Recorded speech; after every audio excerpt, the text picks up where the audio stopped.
में जुड़ेंगे उन्हें मैं आमंत्रित करूंगा। हमारे साथ बलदेव सिंह ग्रोहा जी जुड़ेंगे बीजेपी से। बलदेव जी, आपका स्वागत है। बलदेव जी। हमारे साथ रोड सेफ्टी सोसाइटी से कृष्ण जिंदल जी जुड़ेंगे, कैशियर हैं वो। कृष्ण जी, आपका भी स्वागत है। हमारे साथ रोड सेफ्टी सोसाइटी से सचिन बिश्नोई जी जुड़ेंगे, सेक्रेटरी है, आपका भी स्वागत है। और इस सत्र को होस्ट करेंगी मेरी सहयोगी ममता तिवारी।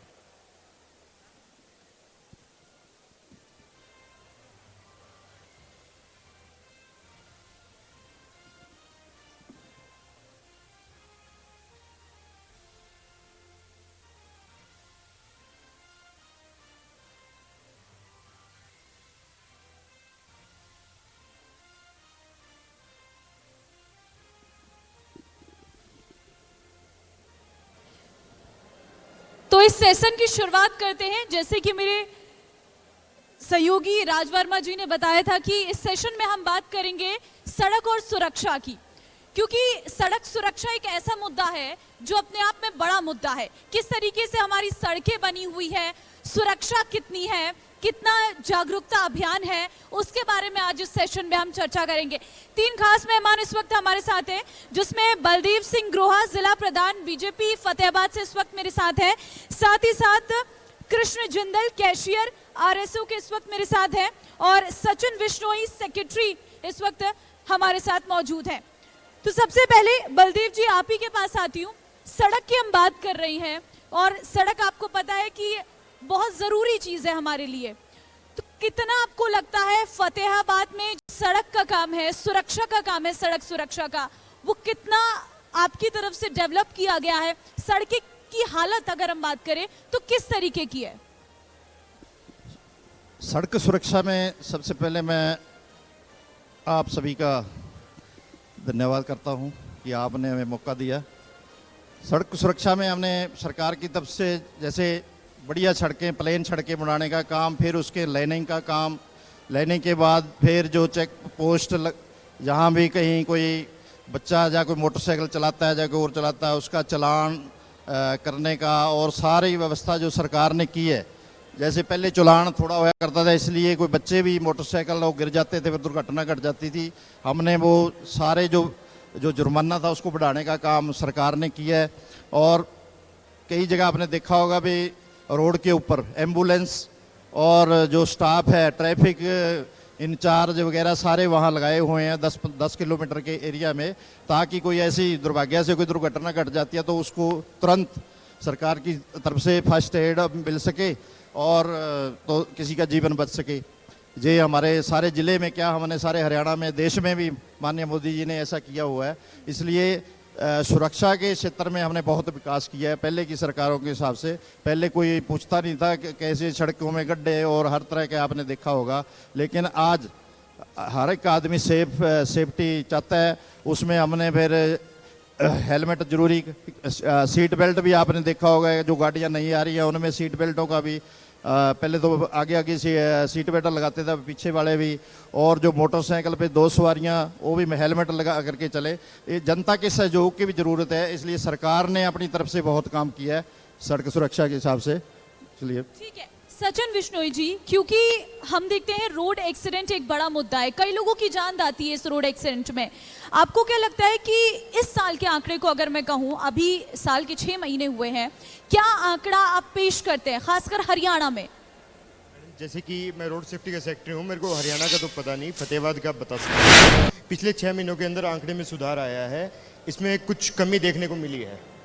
हमारी हर महीने में एक मीटिंग होती है डीसी साहब के साथ, जिसमें आरटीओ भी होते हैं और रोड के जैसे पब्लिक हेल्थ वाले आते हैं, वन विभाग को बुलाया जाता है, कहाँ पेड़ की छंगाई करवानी है, कहाँ रोड अगर टूटा हुआ है जिले के अंदर उसकी भी हम जानकारी देते हैं। उसके बावजूद नगर पालिका में भी एक्शन साहब को बताते हैं या चेयरमैन साहब को बताना है कि सर यहाँ खड्डे हैं, हम उनका पूरा ध्यान रखते हैं मैडम। ठीक है, तो आंकड़े अगर मैं आपसे जानूं रोड एक्सीडेंट के कम हुए हैं, क्योंकि बहुत जरूरी होता है, सबसे ज्यादा जान अगर हम कहें तो हमारे देश में रोड एक्सीडेंट में ही जाती है। मैडम जैसे फतेहाबाद में हांसपुर नेशनल हाईवे का पुल बनाना था, वहाँ पे उसके लिए हम सभी अधिकारियों से मिल रहे हैं कि यहाँ पुल बनाइए, यहाँ एक्सीडेंट हो रहे हैं। उसका आंकड़ा फिलहाल ज़्यादा है, लेकिन उसको कम करवाने के लिए हम कह रहे हैं कि एक बार जब तक पुल ना बने उसको डाइवर्ट कर दिया जाए ताकि जान ना जाए। एक एक जान जुड़ रही है। ठीक है, आप ही के साथ इस वक्त बलदेव सिंह मौजूद है। सर, आपने बात सुनी होगी, जो हाईवे यहाँ पे बन रहा है उससे एक्सीडेंट प्रोन एरिया उसे हम कहें, क्योंकि एक्सीडेंट जोन एरिया हो गया है, उसके लिए सर कह रहे हैं कि थोड़ी व्यवस्था करनी पड़ेगी। कौन से आईवी की कह रहे हो? ये बात हो चुकी है अपनी। हासपुर वाला वो माननीय हमारे एमपी साहब मैडम वो भी बोल के गई हैं भी यहाँ जल्दी से जल्दी ब्रिज बनाने का काम करेंगे। लेकिन हमने एक ये ब्रिज नहीं, हमने 5-7 ब्रिज पहले बनाए हैं, जैसे खाराखेड़ी में, बड़ोपल में, और उन्हीं के कारण कम हुए जी, वरना उन पे भी हादसे बहुत होते थे, उनका बहुत फर्क पड़ा है। इसलिए अब हमने गांव में भी जो सड़कें 60-70 साल में 10 फुट की या 8 फुट की थी, आप देखना जाकर के 24 फुट की सड़क, 30 फुट की सड़कें, सभी जिस तरीके से आबादी बढ़ रही है, जिस तरीके से ट्रैफिक बढ़ रही है, जैसे साधन बढ़ रहे हैं, उसी तरीके से हमने विकास करने का, सड़कों को चौड़ा करने का काम सरकार ने किया है, ताकि कोई भी दुर्घटना ना हो सके और इसमें कमी आ सके। ठीक है, कृष्ण जिंदल जी, कितनी पब्लिक जागरूक हुई है रोड सेफ्टी को लेकर? क्योंकि हम देखते हैं कि सरकार की तरफ से तो स्कीम चला दी जाती है, चाहे सीट बेल्ट को लेकर हो, कड़ाई से इसका पालन करना हो, हेलमेट को लेकर, यहाँ तक कि अब तो डबल सीटर्स भी हेलमेट पहनने बहुत ज़रूरी है। लेकिन आपको क्या लगता है कि पब्लिक इसको लेकर कितनी अवेयर हुई है? क्योंकि अगर हम देखें तो बाहर शहर में अगर वो जाते हैं या हाईवे पर जाते हैं तो वहाँ पर भले ही वो हेलमेट पहनते हैं, लेकिन गली में अगर हम देखें या छोटे मोटे काम के लिए अगर लोग जाते हैं तो छोटी सी लापरवाही उनकी जान चली जाती है। ऐसा जी, हम ट्रैफिक पुलिस के साथ मिलकर काम कर रहे हैं, उनके साथ जागरूक ये अभियान भी चलाते हैं, हेलमेट भी हमने बांटे हैं, सीट बेल्ट वगैरह के बारे में लाल बत्ती पे या फतेहाबाद में, आसपास गाँव में, हर जगह हम ट्रैफिक पुलिस के साथ ही जाते हैं। और हमारी रोड सेफ्टी की मीटिंग भी होती रहती है, जो डीसी साहब भी लेते हैं और एसपी साहब भी लेते हैं। और ये जागरूक का कार्य हमने बहुत अच्छा किया है, उसके अच्छे परिणाम भी आए हैं, लोगों ने हमारी बातों को स्वीकार किया भी, हाँ ये ठीक कह रहे हैं। हमारा जो एनजीओ है वो सरकार की तरफ से नहीं है कोई, हम खुद फाइनेंस लगाते हैं अपना इकट्ठा करके, और हमारा एक ये एनजीओ है जो फ्री में सर्विस कर रहे हैं, जो हमारी सेवा भावना है कि हम चाहते हैं कि लोगों को जागरूक किया जाए, इस बहाने से कुछ भला हो जाए। बाकी अच्छे परिणाम आ रहे हैं। सड़कों की बात जहाँ है, गड्ढे हैं, व्हाट्सएप ग्रुप है, उस पर मैसेज भेजते हैं, अधिकारियों को बोलते हैं तो काम होता भी है, कई बार होता भी नहीं, दोनों ही बातें हैं। गड्ढे ठीक करवाने हैं, कोई खंबे टेढ़ा हो गया है, कोई ट्रक से टूट गया है, कर गया, मैडम ये सभी काम हम गड्ढे संभाल हैं, ठीक है। जो भी है सड़कों पे, किनारों पे, जो भी ये फतेहाबाद में जिधर लाल बत्ती है ये पहले ख़राब रहती थी, हमने ठीक करवाई है कोशिश करके RSO फतेहाबाद में। लेकिन आपको क्या लगता है कितनी जागरूकता अभियान चलाए जा रही हैं इस रोड सेफ्टी को लेकर? भले ही मैं आप लोगों की बात करूं या फिर सरकार की बात करूं, क्योंकि दावे तो बहुत बड़े बड़े किए जाते हैं रोड सेफ्टी को लेकर, जगह जगह पर बैनर्स में देखती हूं, लेकिन जनता को कितना जागरूक किया जाता है इसको लेकर? चालान काटते हुए पुलिसकर्मी तो हमें नजर आते हैं, क्या सिर्फ चालान काट देने से हम जागरूक कर लेंगे जनता को? ऐसे ही चालान काटना कोई हल नहीं है, लेकिन काटते हैं। जागरूकता, पढ़े लिखे लोग भी नियमों का उल्लंघन करते हैं, समझाते हैं, फिर भी बहुत लोग हैं जो मानते भी हैं और कुछ लोग मानते भी नहीं। जैसे बच्चों को स्कूटी दे दी, 10 साल के बाइक दे दिया, हम उनको समझाते हैं, फिर भी बड़े घरानों के नशा होता है कईयों में भी, हम बड़े नेता हैं या बड़े पैसे वाले हैं, मानते भी हैं, नहीं भी मानते। जागरूकता चल रही है, लेकिन परिणाम अच्छा निकला है, ऐसी बात नहीं है कोई टाइम वेस्ट हुआ है, उसके परिणाम निकलते हैं जो हमें फ़ायदा, एक्सीडेंट हम बचाते हैं, काफ़ी बचाए भी हैं। और रेड सेफ्टी मतलब हमारा ऑर्गेनाइजेशन है, हर जगह पे हम पहुंचते हैं जहाँ पे कोई एक्सीडेंट का मैटर हो या कोई जाम का मैटर हो, पूरी कोशिश होती है हम ट्रैफिक। बेहतर है कि अगर परिणाम बेहतर हो। बलदेव जी, क्योंकि एक बड़ा मुद्दा है वाटर लॉगिंग का, जल भराव का, और सड़कों पर जल भराव बड़ी समस्या रहती है, तो जल भराव से एक्सीडेंट बहुत ज़्यादा होते हैं। हमने देखा है ड्रेनेज का सिस्टम बहुत जगह पर दिक्कत कर रहा है, चाहे फिर वो हाईवे पे क्यों ना हो, पानी बहुत भरता है सड़कों पर। इसको लेकर बहुत सारी कंप्लेंट्स आती है, हर दिन खबरें निकल कर आती हैं फतेहाबाद से। इसको लेकर आप क्या इंतजाम करेंगे? जल भराव का बिल्कुल अस्थायी मैं मानता हूँ इसको, क्योंकि जब कोई अच्छी बरसात हो जाती है उसके किसानों को फायदे होते हैं, लेकिन शहर में उसमें थोड़ी दिक्कत आती है। 1-2 घंटा के बाद सारा सीवरेज के पानी, क्योंकि सीवरेज पानी शहर के जो शहर का पानी है जो उसको निकालने के लिए होता है, जो प्राकृतिक तौर पे जब बरसात होती है तो ओवरफ्लो हो जाता है, वो थोड़ा 1 घंटा 1.5 घंटा परेशानी का सामना करना पड़ता है। लेकिन अगर आप जाओगे अब कहीं भी आपको जल भराव नहीं मिलेगा। लेकिन रही बात रोड सेफ्टी की, हमने भी कई बार हमारे लाइंज क्लब है, रतिया में भी है, यहाँ भी है, जो क्लब में हैं वो समय समय पर अपना कैंप लगाती हैं। उसमें रेफ्लेक्टर तक और उनका जो प्रदूषण का और का हर तरीके से उनको मोटिवेट किया जाता है भी हेलमेट लगाना ज़रूरी है, बेल्ट लगाना ज़रूरी है। जैसे धुंध थी पिछले बार, रेफ्लेक्टर की वजह से बहुत कम हादसे होते हैं क्योंकि उसमें पता चल जाता है। कई बार हम भी अनजाने में अनगली करते हैं। जब हम चंडीगढ़ में जाते, यहाँ तो हम भी बेल्ट नहीं लगाते, जब हम चंडीगढ़ जाते हैं तो 100 किलोमीटर पहले शुरू हो जाते हैं। वहाँ कानून अलग थोड़ी है, एक कानून तो एक ही है, लेकिन जनता को भी सहयोग करना चाहिए। लेकिन वहाँ जाकर के हम एक सैनिक कैसे हो जाते हैं, कोई अनपढ़, हम कहते हैं ना अनपढ़ जनता है, अनपढ़ नहीं है, लेकिन थोड़ा सा गफलत है। हम समझते नहीं भी मेरी जिम्मेवारी क्या है। अगर जनता सभी हम लोग जिम्मेवारी समझे, खुद हम अपने ऊपर ही लेते हैं भी हम नहीं समझते, क्योंकि हम भी गाड़ी में बैठते हैं, चलो यहीं जाना है कोई बात नहीं, लेकिन वहाँ अगर यहाँ से एक कदम दूर जाना तो भी बेल्ट पहले लगाएंगे, गाड़ी में बाद में बैठते, ऐसा रहता है। इसलिए रोड सेफ्टी में सभी का सहयोग बहुत ज़रूरी है। मैं तो कहता हूँ भी सभी जो आज जितने भी आए थे इनको तो आज से प्रण करना चाहिए भी हम बेल्ट और हेलमेट के बिना कहीं यात्रा नहीं करेंगे, ऐसा मेरा सुझाव। बिल्कुल, आपने ये बहुत बड़ी बात कही है कि थोड़ा सा डिस्टेंस से क्यों लगाए सीट बेल्ट, यहीं पर तो जाना है। ये बहुत बड़ी समस्या आती है और खासकर ये एक तबके पर बहुत ज्यादा असर डालती है। सर, आपसे सवाल रहेगा, ये एक तबके पर सबसे ज्यादा असर डालती है। मैडम, ये तो हमें मन में सोचना पड़ेगा। आज 5 साल का बच्चा फ़ोन चला रहा है, उसको अगर फ़ोन चलाने के बारे में पता है भाई यूट्यूब चलाएंगे ये होएगा, फलाना चलाएंगे ये होगा, तो उसको जब 18 साल का बंदा व्हीकल चला रहा है तो उसको ये नहीं पता कि हेलमेट पहनना है। क्या ये पुलिस ही जागरूक करेगी? क्या ये हम किसी और को बताने से जागरूक होगा? खुद को नहीं पता। हर गाड़ी के अंदर सीट बेल्ट होता है, हेलमेट चलो हम नहीं साथ में रख सकते, लेकिन जिसको पता है मेरी जान जरूरी है, परिवार के लिए जरूरी है, वो हेलमेट पहनता है। इसलिए सबको जागरूक होना पड़ेगा। हर किसी के बताने से जागरूक नहीं होता।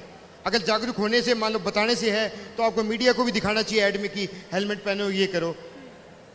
ठीक है, कई ऐसे कृष्ण जी, कई ऐसे अभियान चलाए जाते हैं जिसमें ट्रैफिक रूल्स को लेकर जगह जगह स्कूल कॉलेजेस में अगर हम देखें तो ये प्रोग्राम सरकार के दौरान चलाए जाते हैं, आप जैसे जो संस्थान है वो भी चलाती है।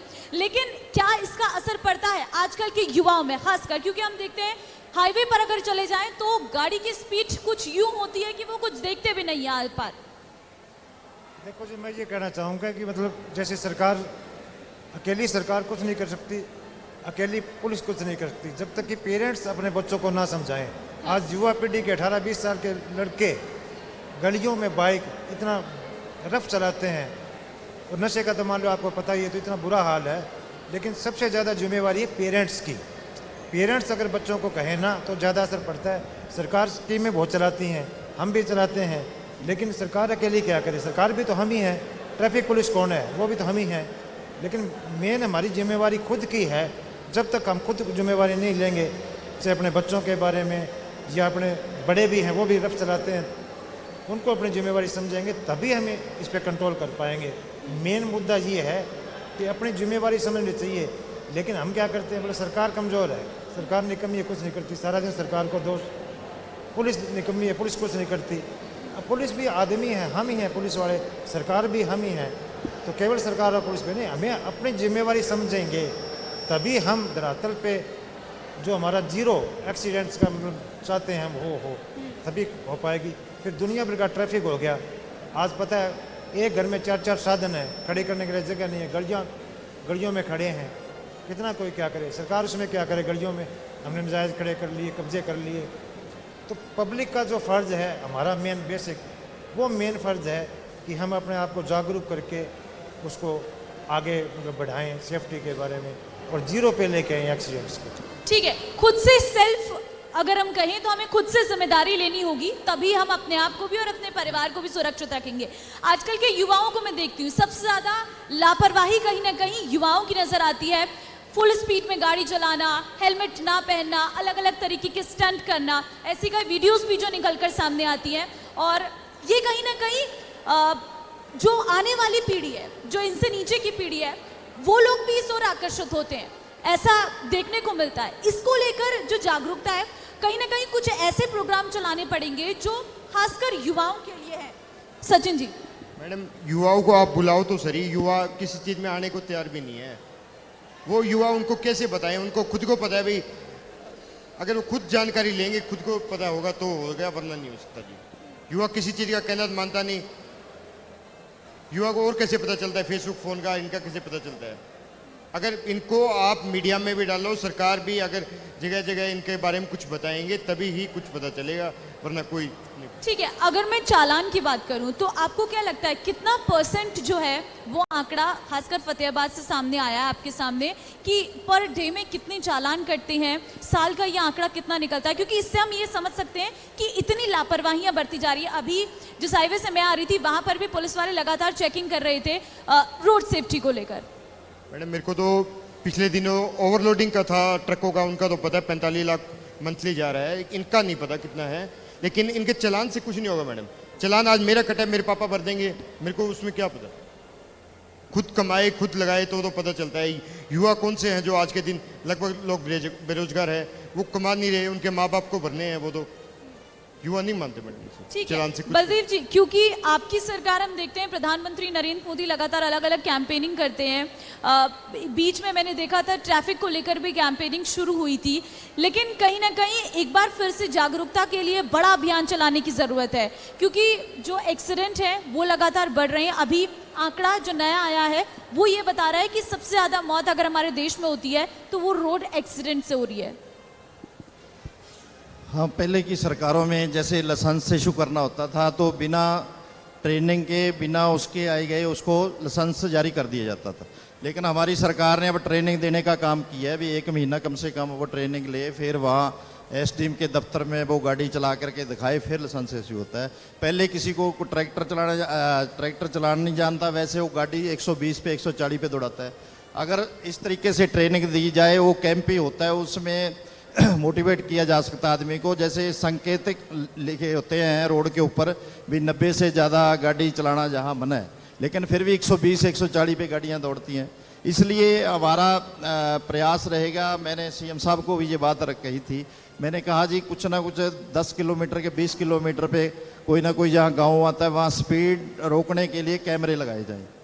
एक रोड पे चाहे 10 भी लग जाए तो इसमें काफ़ी रुकावट आ सकती है, इसमें जो जानी हानि होती है हमारी। लेकिन आप बड़ी बात बिल्कुल सही है, इसके लिए विशेष कैंप लगाने चाहिए सरकार को भी। मैं जिला अध्यक्ष होने के नाते मैं भी ये आपका सुझाव है जो ये रखूँगा आगे भी, इस तरीके से कैंप लगाने से यानी हमारा ये फायदा हो सकता है। बच्चों की जो नौजवान होते हैं इनको ये सोचने की शक्ति थोड़ी कम होती है, भी स्पीड इनको भी कईयों को तो एक बेटा है, लेकिन जब कोई दुर्घटना हो जाती है फिर पछताते हैं। लेकिन वो दौड़ाता है उसके, क्योंकि उसको कोई भी साधन जब वो मांगता है भी मैं स्कूटर लेना है, या मैंने गाड़ी लेनी है, या मैंने बुलेट लेना है, तो उसकी ख्वाहिश उसके माता पिता पूरी करते हैं। लेकिन फिर वो रोड के ऊपर बेवजह दौड़ाते हैं। लेकिन अगर उनको उसी तरीके से समझाया जाए, क्योंकि जो अकेले हैं उनको कोई घर में भी थोड़ा सा समझाने में दिक्कत आती है, लेकिन पहले 5-5 4-4 बच्चे होते थे तो उनको डांटा भी जाता था। इसलिए आज के समय में मैं चाहता हूँ भी स्कूल, जैसे आप स्कूल में भी एक पीरियड ट्रैफिक के लिए होना ही चाहिए। बच्चों को मैं कहता हूँ शिक्षा के क्षेत्र में भी अध्याय जोड़ देना चाहिए भी ट्रैफिक के नियमों के लिए। ये शुरुआती सरकार करे तो मेरी बात बिल्कुल, जो आपकी बात जायज़ है, बिल्कुल भी हम ये प्रयास करेंगे। आप विधायक जी को भी कहने का वीकली तो एक हो पता चले बच्चों को। हाँ, इसलिए अगर वो उसको बचपन से ही अगर उसको मार्गदर्शन ये मिल जाएगा भी मैंने ये ट्रैफिक के रूल हैं। अब तो ट्रैफिक के रूल तो वो सोचते हैं भी सरकार वाले करेंगे, बाकी हमारा तो कोई फर्ज नहीं बनता। लेकिन अगर उनको ये बताया जाए भी आपका फर्ज है, फिर शायद वो इतनी दुर्घटनाएं तो वो भी समझेंगे ऐसी बात नहीं है। क्योंकि आज के बच्चे बहुत तेज हैं। हमारे को तो शायद मोबाइल वगैरह इसका ऑपरेशन, वो तो इसका पोस्टमार्टम कर देते हैं छोटे छोटे बच्चे।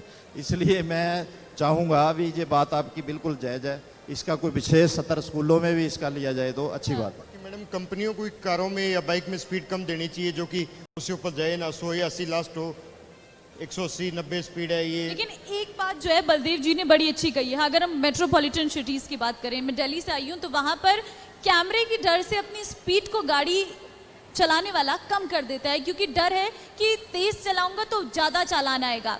ये छोटे छोटे शहरों में भी करने की ज़रूरत है। फतेहाबाद जहां पर ये करके कहीं ना कहीं हम एक बड़ा इनिशिएटिव ले सकते हैं। अगर हम कैमरेज लगाएं तो उससे कहीं ना कहीं जो रोड एक्सीडेंट है वो कम होंगे। आप लॉन्ग रूट पे लगा नहीं सकते, रोड कितने किलोमीटर तक होते हैं, आप शहर शहर में लगा दोगे, उसका क्या फायदा होगा मैडम? ये तो दिमाग में बैठेगी बात, तभी बात बनेगी कि अपने को स्पीड कम चलानी है। ये कैमरों के डर से इनसे कोई फर्क नहीं पड़ेगा। ठीक है कृष्ण जी, ओवरलोडिंग भी एक्सीडेंट बढ़ाने में सबसे बड़ा काम करती है, क्योंकि ट्रक जो भारी मात्रा में सामान लेकर सड़कों पर दौड़ते हैं और कहीं ना कहीं उनकी वजह से भी एक्सीडेंट बहुत ज्यादा होता है। ये बड़ी समस्या है। होते हैं जी, बिल्कुल होते हैं। ट्रालियाँ हैं, तोड़ी की ट्राली भर के गई, कपास नरमे की भर के गई, वो सारा सड़क रोक लेते हैं, वो रात को दिखता ही नहीं। हाँ। तो बहुत ज़्यादा एक्सीडेंट्स होते हैं। और ट्रक है हमारे पास आते हैं चीनी के ट्रक, उनके कैपेसिटी कम होती है और दुगना लोड होता है उनमें, ओवरलोड के चलान हो रहे हैं। अब की बार पिछले जून के महीने में हमने अपने हमारे यार वो बता रहे थे DTO साहब 45 लाख रुपए जुर्माना किया है ओवरलोडिंग पे। ओवरलोडिंग पे भी हमारे DTO साहब हैं या हम हैं साहब पूरी कार्रवाई कर रहे हैं, लेकिन ओवरलोडिंग करना भी उनके लिए मजबूरी है, किराया कम बनता है, बहुत सारी फैक्टर्स है जी। भी मान लो, लेकिन इसका सॉल्यूशन क्या हो सकता है, क्योंकि ये बड़ी समस्या है। सोल्यूशन ये है कि मैडम इनकी बॉडी का साइज ही छोटा दिया जाए, उससे ऊपर माल आए ना। ये ट्रक की बॉडी बड़ी है, उनके ऊपर भी ये लेके जा रहे हैं।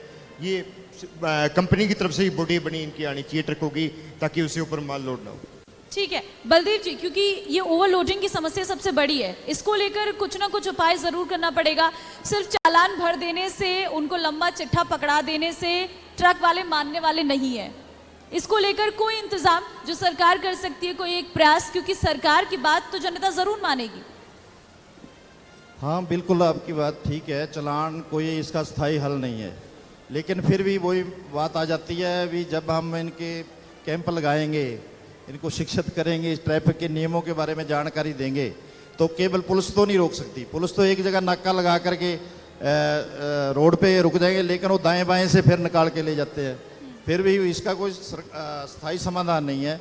मैं भी बार बार यही बात रख रहा हूँ भी आगे इसका जो प्रशिक्षण दे करके, लाइसेंस जैसे जारी किए जाते हैं, प्रशिक्षण दे करके किए जा रहे हैं, इस तरीके से काफ़ी रोक लगी है और आगे भी ऐसा प्रयास रहेगा इसमें और बढ़ोतरी करने का। जैसे मैंने कहा है, अभी स्कूलों में अगर इस तरीके से शिक्षा दी जाए, बच्चे ही ज़्यादा दौड़ाते हैं, वैसे सियाना आदमी तो मेरे ख्याल कम रेस दे करके चलाता है गाड़ी, लेकिन जो बच्चे हैं ये थोड़ा लापरवाही से वाहन चलाते हैं। इसमें फिर ही कमी आ सकती है अगर उनको हमने स्कूल के माध्यम से या कहीं कोई विशेष क्लासें लगा करके इनका अगर हम इसका फिर ही समाधान हो सकता है जी।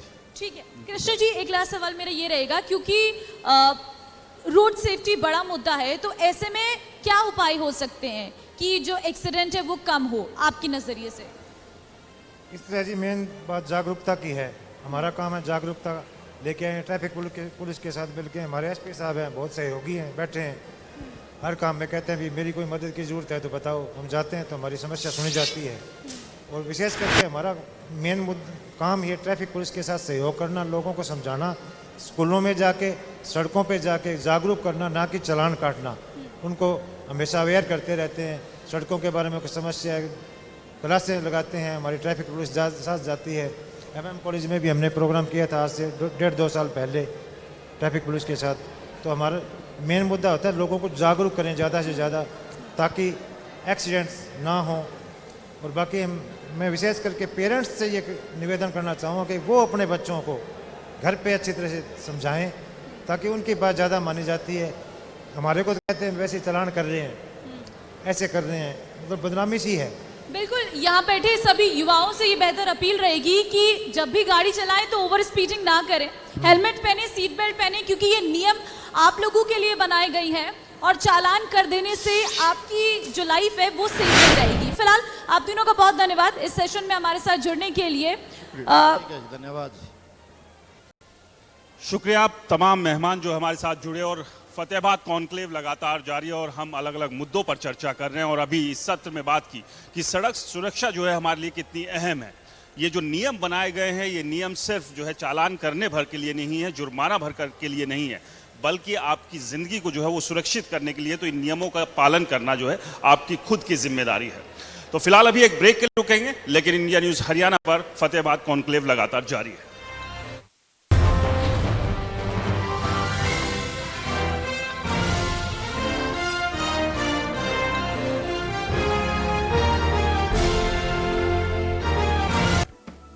Associate sponsor, Nuwood, the authentic MDF.